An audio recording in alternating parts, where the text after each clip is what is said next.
ഞാൻ വന്നിട്ടുള്ളത് കാന്താരി ചേർത്തിട്ടുള്ള ഒരു പ്രോൺസ് ഫ്രൈയുമായിട്ടാണ്. കാന്താരി വെച്ചിട്ടുള്ള പ്രോൺസ് ഫ്രൈ ഉണ്ടാക്കുന്നതിന് ആവശ്യമായ സാധനങ്ങൾ ഇത് പ്രോൺസ് 1 കിലോയാണ്. 1 കിലോ പ്രോൺസ് എടുത്ത് നന്നായിട്ട് ക്ലീൻ ചെയ്ത് ഉപ്പൊക്കെ ഇട്ട് വാഷ് ചെയ്തതിന് ശേഷം പിന്നെയും ഉപ്പ് പുരട്ടി വെച്ചിരിക്കുന്നതാണ്. ഇത് ഏകദേശം ഒരു 750 ഗ്രാം പ്രോൺസ് ഉണ്ട്. ഇനി ഇതിന് കാന്താരി നമ്മളൊരു 15 കാന്താരികളും എടുത്തിട്ടുണ്ട്. 15 കാന്താരി എന്ന് പറഞ്ഞാൽ ഇപ്പോൾ 750 ഗ്രാം പ്രോൺസിനാണ് ഈ 15 കാന്താരി എടുത്തിരിക്കുന്നത്. കാന്താരി നമ്മുടെ കഴിച്ചു കഴിയുമ്പോഴത്തേക്ക് ഭയങ്കര എരിവുള്ള ഒരു സാധനമാണ്. അപ്പോൾ അതുകൊണ്ട് നമ്മൾ ഡിപ്പെൻസ് ആണ്, നമ്മുടെ എരിവിനനുസരിച്ചാണ് കാന്താരി ചേർക്കേണ്ടത് കേട്ടോ. ഇനി വേണ്ടത് കുറച്ച് കറിവേപ്പില വേണം, കുറച്ച് മഞ്ഞൾ വേണം, പിന്നെ വെളിച്ചെണ്ണ വേണം. ഇനി ലാസ്റ്റിൽ നമ്മൾ ഉപ്പ് നോക്കുമ്പോൾ ഉപ്പ് കുറവാണെങ്കിൽ കുറച്ച് ആവശ്യത്തിന് ഉപ്പും കൂടി ചേർത്ത് കൊടുക്കണം. ഇത്രയും സാധനങ്ങളാണ് നമുക്ക് കാന്താരി വെച്ചിട്ടുള്ള പ്രോൺസിൻ്റെ ഫ്രൈ ഉണ്ടാക്കാൻ വേണ്ടി വേണ്ടത്. പ്രോൺസ് ഫ്രൈ ഉണ്ടാക്കിയാലോ? കടായി ചൂടാകുമ്പോഴത്തേക്ക് എണ്ണ ഒഴിച്ചു കൊടുക്കാം. കടായി ചൂടായിട്ടുണ്ട്, എണ്ണ ഒഴിച്ചു കൊടുത്തിട്ടുണ്ട്. എണ്ണ ചൂടാകുമ്പോഴത്തേക്ക് കുറച്ച് കറിവേപ്പില ഇട്ട് കൊടുക്കാം.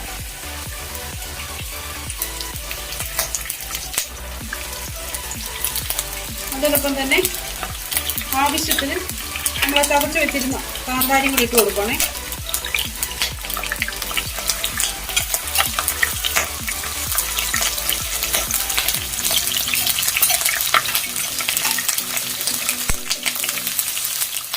ഇനി നമ്മൾ കുറച്ച് മഞ്ഞൾ, ഒരു കളറിന് വേണ്ടിയിട്ടാണ് കേട്ടോ.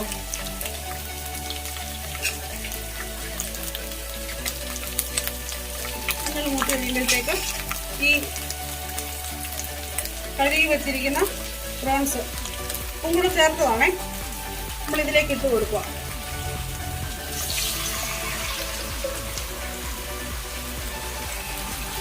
നന്നായിട്ടൊന്ന് ഇളക്കി കൊടുക്കുക. ആദ്യമേ ഉപ്പ് ചേർത്തതായതുകൊണ്ട് നമ്മളിപ്പോൾ ഉപ്പ് ചേർക്കുന്നില്ല. ഇനിയിപ്പോൾ ഈ കാന്താരിക്കകത്തും മഞ്ഞൾ ഇതെല്ലാം കൂടെ ചേർത്ത് നന്നായിട്ട് ഇതിലെ വെള്ളം ഇപ്പോൾ ഇറങ്ങും. വെള്ളം ഇറങ്ങിയിട്ട് ഇതിനകത്ത് തന്നെ ഇരുന്ന് കുറച്ച് വെന്ത് പറ്റട്ടെ. ഫ്ലെയിം കുറച്ചിട്ടേക്ക് വരുന്നു. ഇനിയിപ്പോൾ ഫ്ലെയിം കൂട്ടി കൊടുക്കും, ഇളക്കി നോക്കട്ടെ. ഇനി ഇതിനൊരു തുള്ളി വെള്ളം പോലും കൂടുതലായിട്ട് ആഡ് ചെയ്തിട്ടില്ല. ഈ പ്രോൺസിൽ നിന്ന് ഇറക്കിയ വെള്ളം മാത്രമാണ് കേട്ടോ.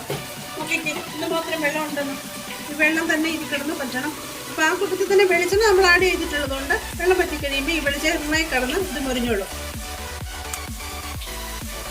ഈ പ്രോൺസിലെ വെള്ളം എല്ലാം വറ്റിയിട്ടുണ്ട്. ഇപ്പോൾ എണ്ണയിൽ കിടന്ന് നന്നായിട്ട് മുരിഞ്ഞ് വരുന്നൊരു ഭാഗമാണ് കേട്ടോ. ഇത് ശരിക്കും പറഞ്ഞു കഴിഞ്ഞാൽ ഈ കാന്താരിയുടെയും കറിവേപ്പിലയുടെയും എല്ലാം കൂടെ നല്ലൊരു മണമാണ് കേട്ടോ.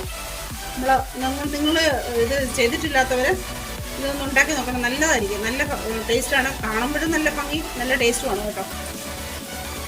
നമ്മുടെ പ്രോൺസ് ഫ്രൈ ഏകദേശം റെഡി ആയിട്ടുണ്ട്. ഫ്ലെയിം ഓഫ് ചെയ്യുവാണ്. നമുക്ക് മറ്റൊരു പ്ലേറ്റിലേക്ക് മാറ്റാവേ. കാന്താരി ചേർത്തിട്ടുള്ള ഈ പ്രോൺസ് ഫ്രൈ എല്ലാവർക്കും ഇഷ്ടപ്പെടും. നിങ്ങൾ ഇതൊന്ന് ട്രൈ ചെയ്ത് നോക്കണം. നിങ്ങൾക്ക് ഈ വീഡിയോ ഇഷ്ടമായെങ്കിൽ ഇതുവരെ സബ്സ്ക്രൈബ് ചെയ്തിട്ടില്ലാത്തവർ സബ്സ്ക്രൈബ് ചെയ്യണം, ഷെയർ ചെയ്യണം. താങ്ക്